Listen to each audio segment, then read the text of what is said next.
Hello everyone and welcome back to my YouTube channel with another informative and useful video. So guys, in this video I'm gonna be show you how can you fix iPhone Note backup iCloud error on iPhone or iPad. So guys, if you are facing this problem and you want to fix this problem, then how can you do this? So guys, let's start over without wasting any time. So guys, first of all, what we need to do, we have to just simply close this page. Now after that guys, what we need to do, we have to just simply open settings and make sure that you are properly connected on internet and there is no connected VPN on device. If they have any connected VPN, then simply disconnect it. And after that, you have to just simply tap on here Apple ID suggestion, tap on this.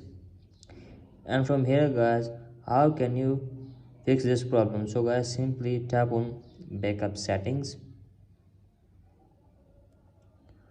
and from here guys, just simply back up this iPhone, simply turn off this toggle, and after that hopefully your problem will be fixed.